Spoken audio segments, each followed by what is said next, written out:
우리의 입술에 우리의 마음과 생각에 하나님이 싫어하시는 것들이 다 사라질 수 있도록 악한 것이 우리 마음 가운데 틈타지 못하도록 날마다 지켜보아하여 주시옵소서. 오늘도 하나님께서 우리에게 주실 말씀을 사모하며 또 기대합니다. 그 말씀으로 우리를 깨우쳐 주시고 새롭게 하여 주시고 새 힘을 더하여 주시옵소서. 한 걸음 더 주님께 나아가길 소망하고 성령께서 이 시간 우리와 함께 해주시고 임재해 주실 줄 믿고 감사드리며 우리를 사랑하시는 예수님의 이름으로 간절히 기도드리옵나이다. 아멘.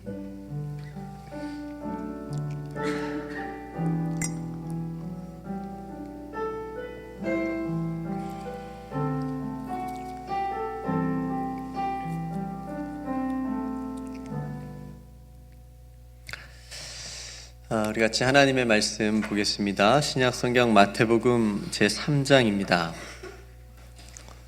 마태복음 제3장 1절부터 12절까지 말씀을 우리 함께 보겠습니다.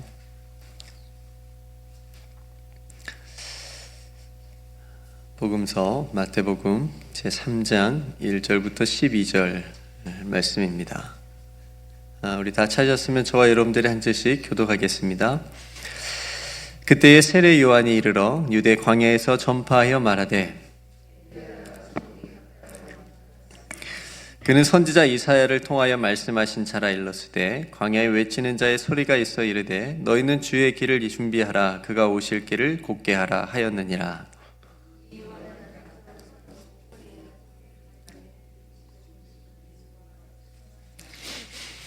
이때에 예루살렘과 온 유대와 유단강 사막에서 다 그에게 나와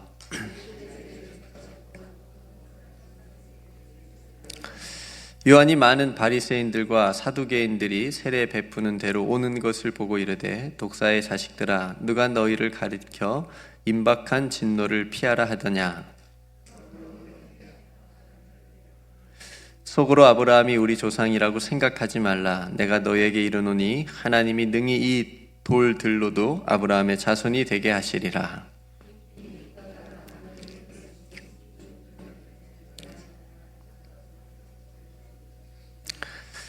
나는 너희로 회개하게 하기 위하여 물로 세례를 베풀거니와 내 뒤에 오시는 이는 나보다 능력이 많으시니 나는 그의 신을 들기도 감당하지 못하겠노라. 그는 성령과 불로 너희에게 세례를 베푸실 것이요 손에 키를 들고 자기의 타작마당을 정하게 하사 알곡은 모아 곳간에 들이고 쭉정이는 꺼지지 않는 불에 태우시리라. 아멘. 오늘은 예수님을 기다리며 라는 제목의 말씀을 함께 나누겠습니다. 올해도 어느덧 달력이 이제 한 장 남았습니다. 그리고 교회력, 즉 교회 달력으로는 대림절이라고 하는 대림절기를 우리가 보내고 있습니다. 대림절은 여러분들이 아는 대로 성탄절 전에 4주간 기간을 말합니다. 그래서 올해 대림절의 시작은 12월 1일, 딱 12월 1일부터 대림절이 시작이 되었습니다. 그래서 12월은 세상 달력으로는 한 해의 마지막 달이지만 교회 달력으로는 대림절부터 이제 한 해가 시작되거든요. 그러니까 이제 새롭게 시작하는 달입니다. 그래서 예수님을 기억하고 또 예수님을 기다리는 그런 은혜와 소망의 절기가 바로 대림절입니다. 우리가 이제 기다리는 여러분들이 성탄절을 좀 기다리는지 모르겠어요. 어른이 될수록 좀 기다리는 마음이 좀 없는지 모르겠는데 저는 엄청 어렸을 때 기다렸는데 이 성탄이라고 하는 예수님의 오심, 이 땅에 그리스도로 오신 예수님을 통해서 구원이 이제 이루어졌고 그 구원을 우리가 기억하고 또 예수님께서 다시 오시겠다 약속을 해주셨기 때문에 그 다시 오심을 통해서 하나님의 구원이 이제 완성이 될 것입니다.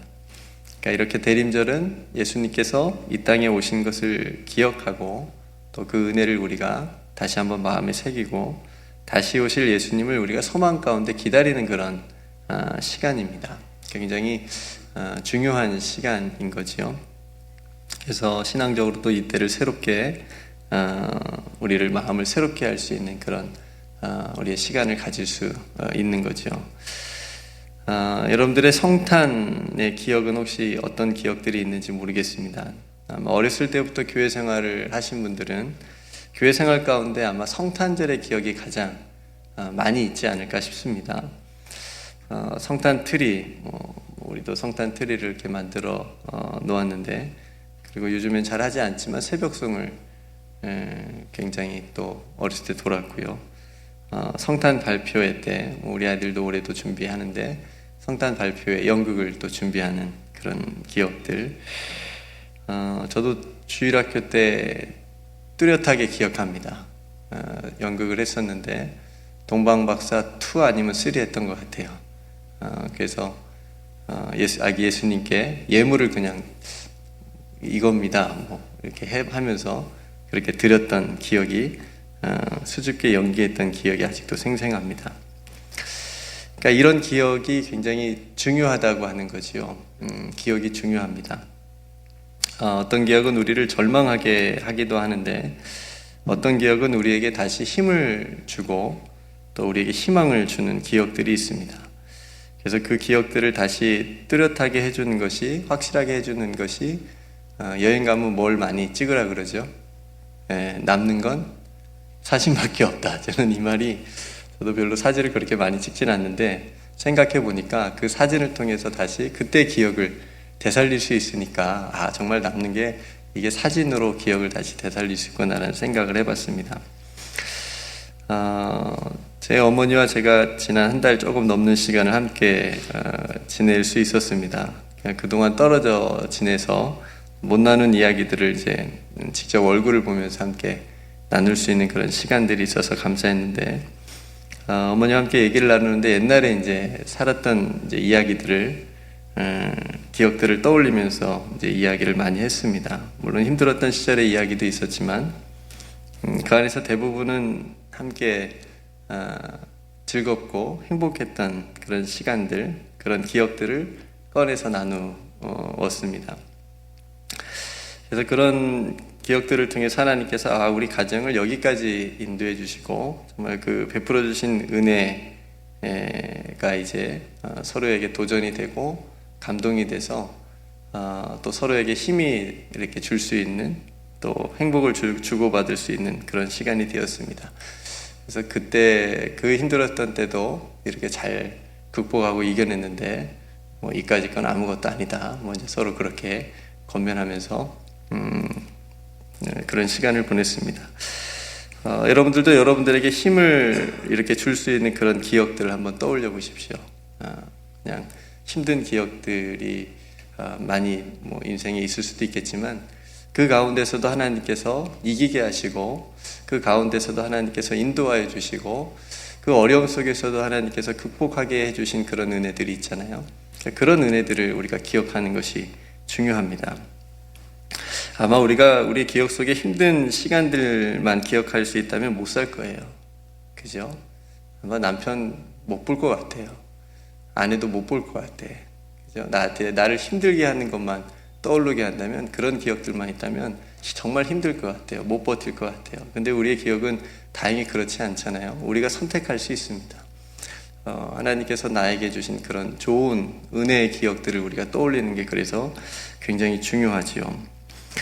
광야 이스라엘 백성들도 그랬습니다. 여러분, 하나님께서 이스라엘 백성들에게 그 광야 길을 걸었던 것을 뭐하라 그러죠? 기억하라 그래요. 잃어버리지 말라고 얘기합니다. 망각하지 말라 그래요.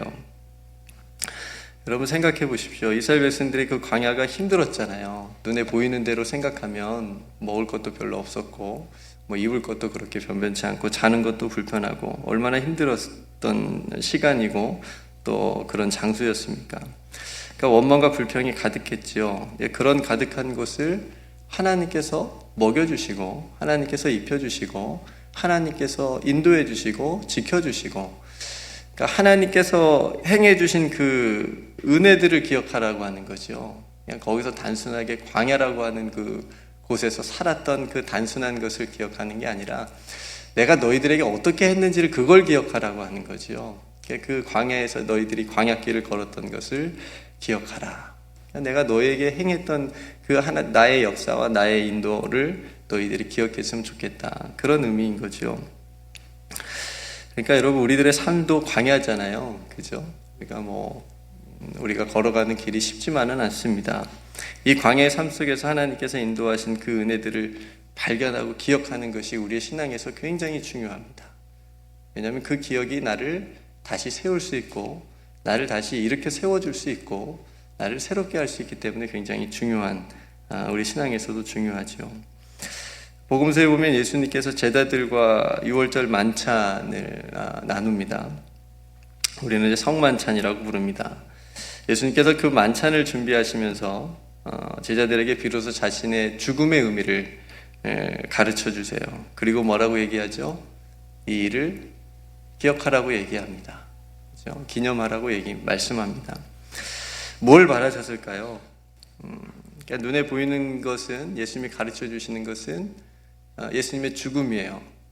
내가 너희들을 위해 죽는다. 그렇죠? 근데 그 죽음이 죽음으로 끝나지 않고, 이렇게 너희들이 나의 몸과 나의 피를 나눔으로써 내가 너희들과 끝까지 함께 있겠다. 이걸 기억하라고 하는 거거든요. 그러니까 제자들이 이제 나중에 이제 시간이 때가 돼서 예수님이 십자가에 못 박히시고 또 죽으시고 또 부활하시고, 그 예수님이 이제 자신들을 떠나 하나님 우편에 앉아 계실 때 제자들이 그 만찬을 이제 떠올리면서 예수님께서 우리와 함께하고 계시는구나 라고 하는 것을 기억하는 겁니다. 그러니까 그 기억들이 제자들에게 얼마나 큰 힘이 되겠습니까? 그죠? 용기가 되겠습니까? 여러분, 이 대림절 기간에 여러분들을 살리고 여러분들을 일어서게 하는 그런 믿음의 기억, 그런 은혜의 기억들이 여러분 마음과 생각에 가득하기를 주님의 이름으로 축복합니다. 한번 떠올려 보십시오. 여러분 인생을 한번 뒤돌아보십시오. 여러분들이 지금 걸어가고 있는 그 삶의 길, 삶의 여정에서 하나님이 도와주신 것들을 한번 떠올려 보십시오. 안 된 것들, 실패한 것들 말고요. 그 속에서도 하나님께서 새로운 길을 인도해 주시고, 또 하나님께서 다른 길을 열어주신 것들을 한번 떠올려 보시고, 그 하나님의 은혜를 우리가 기억하는 것이 굉장히 중요하다라고 하는 거죠. 특별히 오늘은 이 땅에 구주로 오신 예수 그리스도를 우리가 기다리면서 살았던 한 사람을 우리가 보게 될 텐데, 예수님을 우리도 동일하게 기다리면서 어떤 마음으로 우리가 기다려야 되는지, 어떤 자세가 되어야 되는지 한번 잠깐 나누도록 하겠습니다. 하나님께서 오늘 저와 여러분들에게 꼭 필요한 은혜를 주시기를 간절히 소망합니다. 오늘 본문은 우리가 잘 아는 세례 요한 이야기입니다. 세례 요한은 예수님께서 오시는 길을 준비하면서 그리고 기다리면서 살았던 사람이에요. 이런 기다림은 기독교 신앙에 있어서 또 중요한 부분입니다. 그죠? 우리가 살면서 여러분 중요한 서류 같은 거 받아야 된다면 그거 받기까지 얼마나 많은 신경을 쓰고 집중하는지 몰라요. 그죠? 중요하니까 내가 받아야 되는데, 그 서류 내가 있어야 되는데, 그 서류 내 손에 들어오기까지 얼마나 기다리는지 몰라요. 간절하게 기다리죠. 또 누군가에게 내가 서류를 보냈는데 그 서류가 그 사람의 손에 들려지기까지 얼마나 마음 졸이는지 몰라요. 그죠? 기다립니다. 집중합니다. 노아도 방주를 만들면서 뭘 기다렸을까요? 네, 비가 오기를 기다렸겠죠.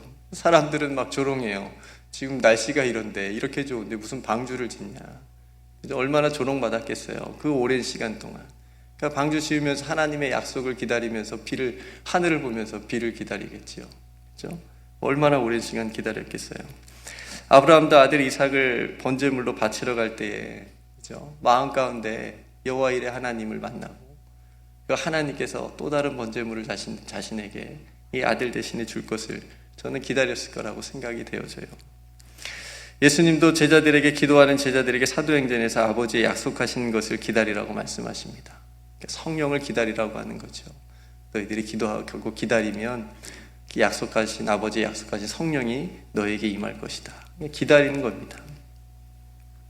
시편 130편 6절에 이런 말씀이 있어요. 파수꾼이 아침을 기다림보다 내 영혼이 주를 더 기다리나니 참으로 파수꾼이 아침을 기다림보다 더하도다. 이렇게 고백합니다.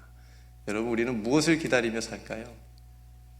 우리는 무엇을 기다리면서 정말 간절히 살까요? 나는 무엇을 정말 기다리면서 이 세상을, 이 시간들을 보내면서 살까요? 현대인들은 뭘 기다리면서 사는지 아세요? 네, 우스갯소리로 택배를 기다리면서 산대요. 내가 주문한 물건이 이게 언제 오나, 오늘 오나, 내일, 오늘 8시에 도착한다고 했는데 이거 안 왔네. 예. 기다려야 될 것을 기다리지 못하는 세상에서 우리가 정말 마음으로 간절하게 기다려야 될 것을 기다리면서 살아가는 그런 삶이어야 되는데, 그러니까 세례 요한이 예수 그리스도를 기다리며 그분이 오시는 길을 준비하며 닦는 삶을 살았다고요. 그분이 오신다라고 하는 것을 확실히 믿었고, 또 그분이 오신다라고 하는 것이 분명하고도 신실한 하나님의 약속이었기 때문에 그렇게 살 수 있었습니다. 여러분, 우리의 기다림이 한 가지 확실한 것은 우리의 기다림은 헛된 기다림이 아니라는 거예요. 그죠? 헛된 기다림이 아닙니다. 그건 약속이 있는 기다림입니다. 그래서 끝까지 인내하며 끝까지 기다려야 됩니다. 기다릴 수 있는 저와 여러분 되기를 주님의 이름 축복합니다. 세례 요한이 그렇게 우리에게 살아갔음을 보여주고 있잖아요. 그의 삶이 그래서 온전히 예수님께 초점이 맞춰져 있었습니다. 그래서 그에게는 이 땅에서의 어떤 부나 명예나 권세 같은 것은 한낱 사치에 불과했어요. 그런 것들을 쫓아가지 않았어요. 그냥 그의 관심은 오직 예수 그리스도를 기다리는 거였어요. 메시아 기다리는 거였습니다. 그래서 그 삶을 보여준 것이 그의 삶의 터였던 광야였습니다. 광야에서 뭘 입었지요? 낙타털옷을 입고 가죽띠를 띠고 메뚜기와 석청을 먹으면서 지냈어요. 그러니까 사람들하고는 전혀 다른 삶을 살았어요. 그렇게 살았던 세례 요한이 이사야 선지자 예언대로 오늘 광야에 외치는 소리가 되었던 겁니다. 그의 삶 자체가 사람들에게 보여주는 하나의 어떤 소리였던 거예요. 멋있지 않아요? 이런 분들이 많이 있죠, 요즘에. 그죠? 어떤 분 딱 생각하면 그냥 그분의 삶 자체가 어떤 메시지를 담고 있는 거예요. 그죠? 모든 사람들이, 모든 그리스도인들이 이렇게 살았으면 좋겠는데 연약하고 부족한 부분들이 있어서 그렇게 살지 못하지만, 특별히 하나님께서 그렇게 어떤 세례 요한처럼 어떤 소리로 살게 하신 그런 삶 자체가 메시지가 되게 하신 분들이 있잖아요. 그러니까 세례 요한이 그 중에 한 사람이었습니다. 그러니까 광야에 외치는 자의 소리라고 하는 그 자신의 삶을 통해서 주님을 기다리는 그런 모습을 우리에게 보여주고 있습니다. 세례 요한이 우리에게도 동일하게 말하고 있는 그 주님을 기다리는 모습의 외침이 바로 회개였던 거죠. 회개. 우리가 대림절에 주님을 기다리면서 한 가지 해야 될 분명한 것이 있다면 회개라고 하는 겁니다. 1절과 2절에 보니까 그때의 세례 요한이 이르러 유대 광야에서 전파하여 말하되 회개하라 천국이 가까이 왔느니라, 이렇게 선포합니다. 이 세례 요한의 이 회개 선포에 많은 사람들이 나와서 자기 죄를 막 자복합니다. 요단강에서 세례 요한에게 세례를 받습니다. 5절에 보니까 이때에 예루살렘과 온 유대와 요단강 사방에서 다 그에게 나와 자기들의 죄를 자복하고 요단강에서 그에게 세례를 받더니. 여러분, 올 한 해 여러분들의 죄를 자복한 시간이 있었습니까? 오늘 매 주일마다 하기는 하지만 정말 하나님 앞에 내 죄를 자복하는 시간이 필요합니다. 올해가 가기 전에. 그럼 그래야 우리가 아기 예수님을 온전히 맞이할 수 있을 것 같아요. 다 자복하고 세례를 받았습니다. 그런데 또 한 그룹이 세례 요한에게 나옵니다. 7절에 보니까 많은 바리새인들과 사두개인들입니다. 근데 이 사람들은 세례 요한에게 오히려 혼나요, 막. 왜냐하면 이들은 회개에 진정한 열매도 없이 세례받는 것으로 무엇을 얻어보려고 했던 사람들이에요. 그 속마음이 그랬습니다. 그냥 사람들이 막 세례 요한에게 몰려서 막 세례도 받고 막 그러니까 뭔가 근사해 보였나 보죠. 그러니까 나와가지고 자신들도 뭘 세례를 받고 똑같이 뭘 해보려고. 그런 바리새인들의 그런 속마음을, 그런 생각을 세례 요한이 꼭 집어서 말합니다. 9절에 너희들이 속으로 아브라함이 너희들의 조상이라고 생각하지 말라. 내가 너에게 이르노니 하나님이 능히 이 돌들도 아브라함의 자손이 되게 하시리라. 여러분들이 바리새인들이고 여러분들이 사두개인들이었으면 이 말을 듣고 기분이 어땠을 것 같아요? 네. 굉장히 안 좋죠. 굉장히 자존심 상하죠. 이걸 요즘 말로 좀 바꿔볼까요? 너희들이 그냥 교회만 다닌다고 뒷말은 그냥 안 하고 싶네요. 네, 그렇게 우리 똑같이 얘기할 수도 있겠지요. 네. 얼마나 심한 말입니까? 자신들이 가장 소중하게 생각하는 아브라함의 자손이라고 하는 자부심과 명예를 세례 요한이 그냥 바닥에 돌과 같은 것으로 만들어 버렸습니다. 그거 아무것도 아니야. 회개하지 않으면, 회개에 합당한 열매를 맺지 않으면 그거 아무것도 아니야.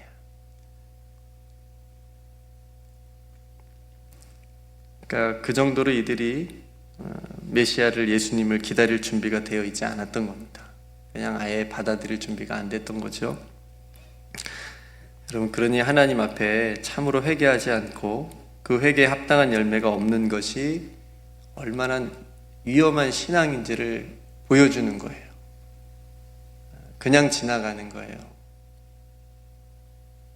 이런 모습은 계속해서 바리새인들과 사두개인들이 앞으로도 보여주면서 예수님께 또 많이 혼나는 부분이잖아요. 반면에 자신의 연약함, 부족함, 그거 다 주님께 가지고 나와서 주님 앞에 자복하고 엎드린 많은 사람들은 죄 용서, 회복과 치유를 경험하게 됐습니다. 성도 여러분, 우리에게도 동일합니다. 우리가 이 땅에 오신 예수님을 다시 기억하고 또 다시 오실 예수님을 기다리는 삶에 꼭 필요한 삶의 모습이 있다면 진실된 우리의 참된 회개입니다. 하나님 앞에 우리의 죄를 온전히 자복하는 것이 굉장히 중요합니다. 회개하지 않으면 이 땅에 메시아로 오신 주님을 알아볼 수가 없습니다. 회개하지 않으면요, 이 땅에 구주로 오신 주님을 믿을 수가 없어요.